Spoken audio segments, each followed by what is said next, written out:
Is it a PR stunt, or should we be worried about the headline-grabbing security scare announced this week by OpenAI? Who's in control when it comes to cybersecurity, and who's in control of the narrative? The way some media portrays it, the machines are winning. Shocking AI incident has seen an agent created by OpenAI go rogue. An OpenAI model went rogue and hacked into another company all on its own. For decades, science fiction warned us about machines turning against their creators. Now that nightmare appears to be getting much closer to reality. Virginia Dignum is a professor in responsible artificial intelligence, a member of the UN high-level advisory body on AI.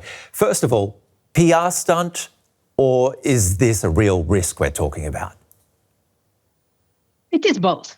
It is a PR stunt because of the way it is being described, but at the same time, we should be worried.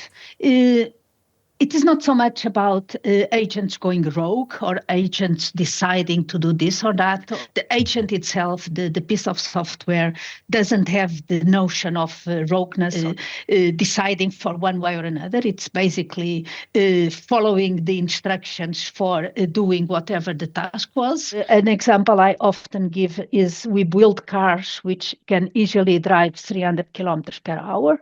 We don't expect those cars, or we don't allow those cars to go 300 kilometers per hour in our cities or in our villages. So what you're saying is regulation is needed? Regulation is needed, and monitoring, but also the notion of the responsibility and accountability from those companies to be aware that it is great that you test your car at the highest speed, but don't do that within an environment where people are around. Okay, I find that interesting. There is a lot of responsibility to be asked from demanded from these companies. Yeah, this is how the company's selling it at the moment. The press release refers to an unprecedented cyber incident, which sounds like this just sort of happened to OpenAI rather than OpenAI created this. I mean, who's responsible? Not really. As far as I understood the whole description, they were testing their agents on exactly trying to break through, or it was a test to the agent, go and find ways to break into whatever. And the agent did found it. It found it because of the huge amount of computing that it has available, and because it just went into the internet and searched what is the best way to solve this problem, like a person would do. And it found that way and broke into the Hugging Face servers in order to find the solution to its problem. So it's not like it happened to them. They were explicitly trying to test the agent in this environment, in this task, let's say. So the test didn't go wrong. The test, I mean, it sounds like they got it right. It went well, yeah. The test worked, I think, at least as far as I see it. The agent passed the test, but the company didn't, because What do you think of this meme that's circulating at the moment? Does it sum up what's happened? Yeah, actually, I just read this morning a post by Luciano Floridi, a philosopher at Yale University, a very well-known analyst and criticist of AI. And he compares it to the willingly putting your blender without a lid on it, turning around your soup, and then reporting on the pattern of soup on the ceiling of your kitchen. So tell me. And that I see that describes it even better than the meme, I think. So were developers at OpenAI following best practices? Yes and no. The point is that we are not agreeing on a set of best practice for this type of systems. We are doing a very much Silicon Valley approach, go fast and break things and see what happens. And that is my main concern with this whole incident, is the fact that there is still a huge gap between what these companies are doing and the regulation, the best practice, the standards that need to be in place. Even the most advanced technology will behave according to expected standards in any given situation. Again, the car can drive 300 kilometers per hour. We don't allow it to do it in certain setups. Going back to that press release from OpenAI, it writes, the incident also makes clear that advanced models can discover and exploit novel attack paths in real-world systems without source code access. It highlights that advanced cyber capabilities must be developed alongside stronger safeguards and defensive tools. So it now says it's strengthening its safeguards. Do these companies need to think, though, about their approach to testing, which is, I think, what you were sort of getting at earlier? Yep. So the first thing here in this piece of test is the systems can develop. Now they are built to do those things. So it's not like they can discover, they are built to discover it. That's what they are doing. And then we build it to do something. And that's, again, the meme you just showed. We build it to do something, and then we kind of get amazed that the system does what we build it to do. Making it look like the fault or the decision of the agent, that is a very dangerous narrative. Why It is not dangerous? the agent that this... Because we are putting the autonomy and the decision capability on the technology, and at the same time we are discarding ourselves from that exact same responsibility that we have. It is not the responsibility of the agent. It is our responsibility, the responsibility of those that build the agent, and also the responsibility of those that should be governing this whole sector.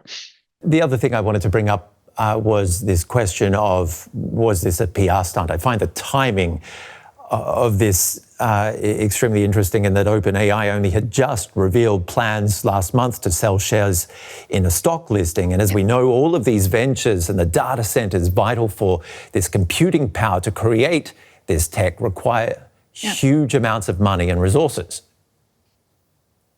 So if in that sense, I think it's a PR stunt, or at least is a very convenient, too convenient moment. Going back to the issue of the cybersecurity and the capabilities of these systems, cybersecurity has always been a kind of a cat and mouse race.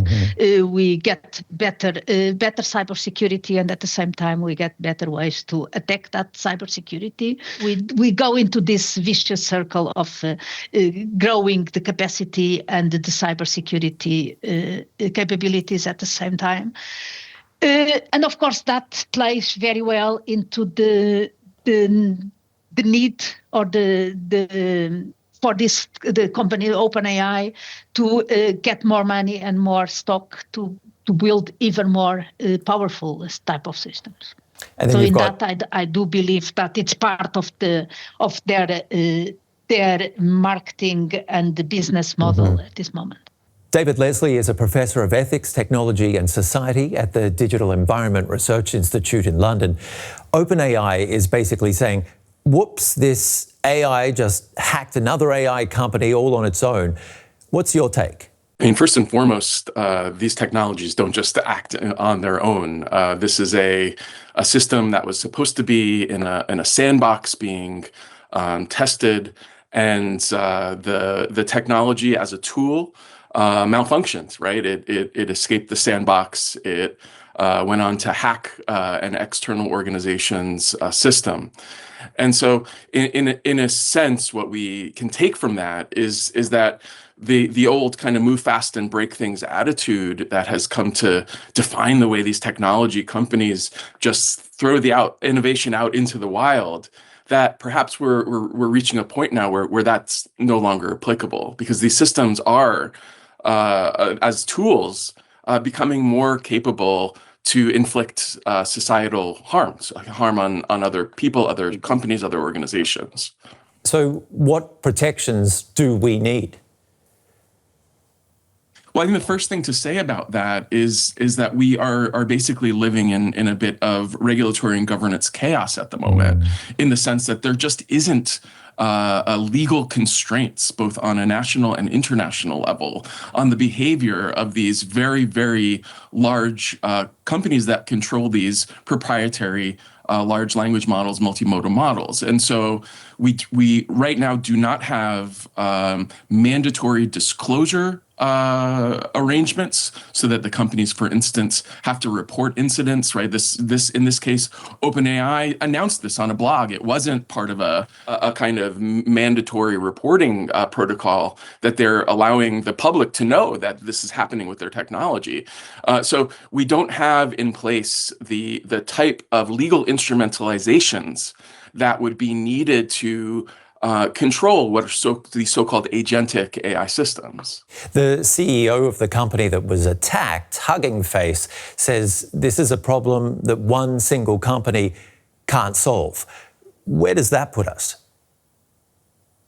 Well, this is absolutely an ecosystem level problem, right? So, you have OpenAI, you have Anthropic, you have Google, Gemini, the producer Gemini. You have all of these large tech companies that are producing these industrial grade AI systems that are having massive impacts on publics. And of course, in order to control that behavior and to put the types of system level constraints, the type of ecological constraints in the AI environment, in the use environment, what we need is proper approaches to regulation that aren't necessarily limited to national regulation, which we haven't really even developed, but that also have a kind of international, an international scope. And if we don't have that, we simply won't be able to have a kind of trusted and safe environment more generally for these technologies. OpenAI says they've done their best to make sure this doesn't happen again, even if that means testing less. Is that the right way forward? Well, so I mean, this is where we get into this problem of voluntary self-regulation, right? So, as I said before, these companies are competing against each other to achieve, greater and greater capability to strive towards the so-called artificial general intelligence endpoint, if that even has any meaning, that term. What that means is self-regulation just won't work. And in that sense, we need more proactive government state-level intervention, first and foremost, in order to constrain companies to have basic mechanisms for transparency, for accountability, for ensuring that the systems are not toxic or biased in their outputs and in their consequences, to ensure that these systems are safe, reliable, robust, to make sure that the data that these systems are using is being used in a way that preserves data protection and privacy, that preserves the basic minimal standards of data quality and data integrity. All of these things are elements that are that need to be part of a broader regulatory regime, because we simply can't leave it in the hands of companies whose self-interest is to just advance at all costs. David, great to get your take. Really interesting stuff there. Thank you. My pleasure. What do you think? Is the AI model that went rogue just a PR stunt or a real threat? Hope to hear from you. I'm Ben Fajzullin.